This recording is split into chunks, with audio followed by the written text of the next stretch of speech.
जगह जगह मंडियां बननी थी, अगर एक भी मंडी बनाई हो तो बताएं। जो सरकार मंडियां खत्म कर रही हो, कानून के सारे उद्योगपतियों की मदद कर रही हो, उससे क्या उम्मीद करोगे आप? तो जहां उन्हें 3 कानून वापस दिए हैं, जनता को सावधान रहना पड़ेगा। चुनाव के बाद हो सकता है फिर कानून ले आए ऐसा। इसीलिए बिना इन्हें हटाए, बिना इनका सफाया किए किसानों के हित में फैसले नहीं होंगे। कोई नेता नहीं है, कोई प्रवक्ता नहीं है जिसने किसानों को खातिरदारी का कहा हो, किसानों को लेकर दवा इस्तेमाल की गई। क्या आपकी तरफ से कोई मांग है कि उन सबके घर जा जाके किसानों से मांग? किसान इस बार इनका सफाया करेगा और जनता इन्हें माफ नहीं करेगी, किसान माफ नहीं करेगा। ये किसान इनको इस चुनाव में साफ कर देगा। ये कानून वापस लिए गए हैं उत्तर प्रदेश और देश में जो चुनाव हो रहे हैं, इसलिए इनकी नजर में किसान प्राथमिकता नहीं है, वोट प्राथमिकता है। इन्हें वोट चाहिए बीजेपी के लोगों को, अन्नदाता का सम्मान नहीं है प्राथमिकता। भारतीय जनता पार्टी वोट के लिए कर रही है। क्या आपको नहीं याद है पूरे देश में नोटबंदी लागू कर करके केवल उत्तर प्रदेश के चुनाव पे नजर थी, हजारों लोगों की जान चली गई। खजांची को तो ये आज भी नहीं पूछ रहे हैं। खजांची को कोई याद करता है तो केवल समाजवादी पार्टी।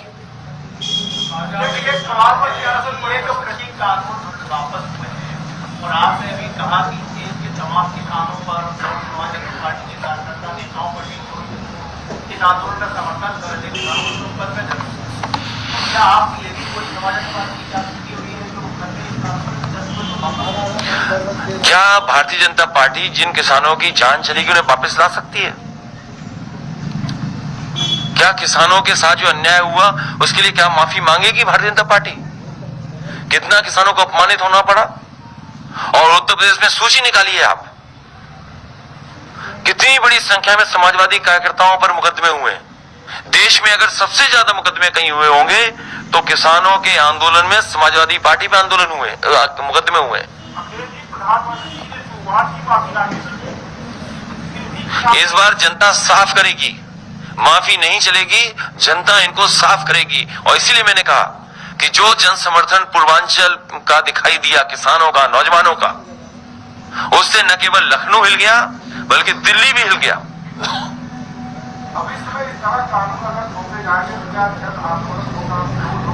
लोकतंत्र में हमेशा इसी तरह के आंदोलन चलते हैं। लोग अपनी बात रखने के लिए आंदोलन करते हैं।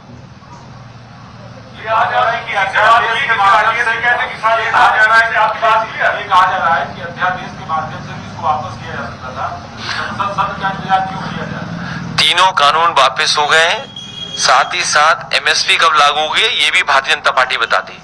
उत्तर प्रदेश में धान खरीद हो रही है, अगर एक किसान को भी धान की कीमत मिल रही हो तो बता दो।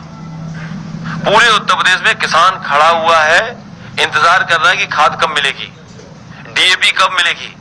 जिस सरकार ने खाद और डीएपी का इंतजाम ही नहीं किया, फसल कब बोएगा, कैसे पैदावार बढ़ेगी। किसान का गन्ने का अभी भी बकाया है और महंगाई बढ़ा करके गरीब को बर्बाद कर दिया इन्होंने। डीजल पेट्रोल किसने महंगा किया, कौन है जिम्मेदार इसके लिए। और पिछले क्वार्टर का जो मुनाफा था 600% मुनाफा हुआ एनजीसी का, तो किसकी जेब में जा रहा है। और आपके टीवी चैनलों पे पैनल पे जो बैठ करके न जाने क्या क्या समझाते थे, वो पैनलिस्ट कहां है। वो पैनलिस्ट क्या किसानों को अपमानित करने के लिए नहीं चैनलों पे बैठ करके ज्ञान देते थे, कानून ऐसे हैं, कानून वैसे हैं। वो कहां है वो लोग। अब वो बात बड़ी कह दूंगा तो कहोगे आप हमें भी नहीं दिखाओगे, कुछ बात और कह देंगे तो। हमारी किसी से बात नहीं हुई, हम खुद किसान, ये सब किसान हैं। क्या हमें अपनी तकलीफ परेशानी नहीं पता लगती। और आप तो बोलिए कि ये मंडी के लिए 1 लाख करोड़ बोला है, कहां पैसा है 1 लाख करोड़, यूपी में कितना दिया है। आज केवल इतना ही रखिए कि भारतीय जनता पार्टी की नजर वोटों पर है, किसान के हित की पे नजर नहीं है। किसान की मदद के लिए फैसले ले सरकार, कहो कम से कम एमएसपी के लिए कानून बनाए। जब 3 कानून वापस ले रहे तो एमएसपी का भी कानून लाए सरकार। और समाजवादी पार्टी की मांग है कि केंद्र सरकार एमएसपी के लिए कानून लाए। तो सरकार ये वापस ले सकती है। आज 26 अक्टूबर को उसको लेकर एक प्रेस कॉन्फ्रेंस में ये बात रही थी।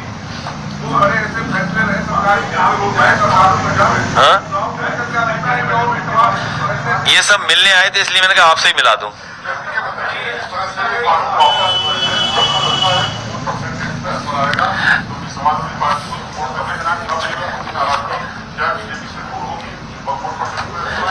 नहीं, जनता इन्हें माफ नहीं करेगी, इन्हें साफ करेगी। किसान इन्हें माफ नहीं करेगा, इनको इस चुनाव में साफ कर देगा। क्या माफी मांगने से जान वापस आ जाएगी किसानों की?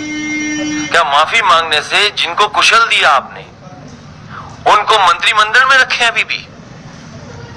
ये किसके हाथ में है? मंत्रिमंडल में मंत्री हैं वो अभी भी। सरकार चाहे आज मंत्री को हटा दे।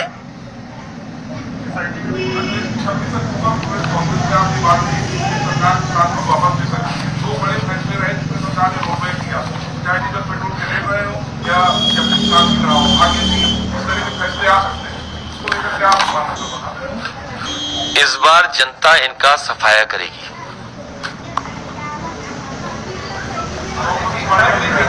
यही भविष्यवाणी है कि जनता इस बार इनका सफाया करेगी। 2022 में आप पूरा शपथ ग्रहण लेते हैं, जो किसान हैं उनके लिए आप क्या कहेंगे? केंद्र सरकार से, अभी मैं सरकार में नहीं हूं, कल क्या होगा ये कल की बात है, लेकिन हमेशा किसानों की मदद की है। और आप पता करिए, बुंदेलखंड से उत्तर प्रदेश में सबसे पहले नेताजी ने शुरू किया था। अगर किसी किसान के साथ ऐसी दुर्घटना हो जाए या जान चली जाए तो उत्तर प्रदेश की सरकार मदद करती थी। उस पैसे को बढ़ाया मैंने, पिछली बार भी घोषणा पत्र में लिखा था।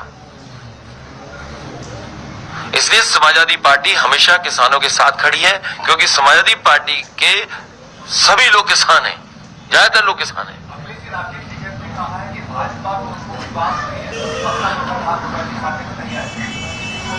समाजवादी पार्टी का मानना है कि किसानों की मदद हो, एमएसपी के लिए कानून बनाया जाए। आपने नेताजी का जिक्र किया, नेताजी का बर्थडे है,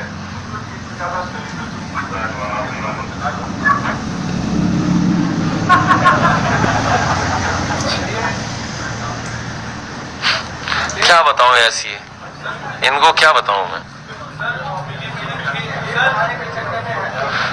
क्या बताऊं मैं आपको। बहुत पुराने जर्नलिस्ट हो।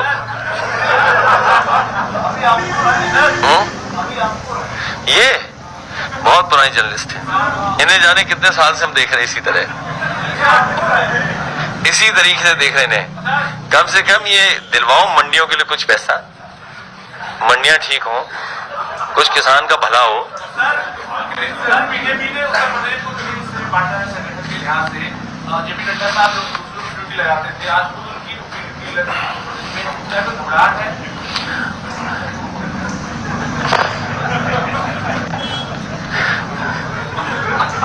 आप मेरे साथ चले थे और वही कारण है घबराहट का। जो जन समर्थन सड़कों पर दिखाई दिया, जो जन समर्थन समाजवादी पार्टी के साथ खड़ा दिखाई दे रहा है, और उसी का परिणाम है कि प्रभारी के बाद प्रभारी, और न जाने कितने प्रभारी चुनाव तक बनेंगे।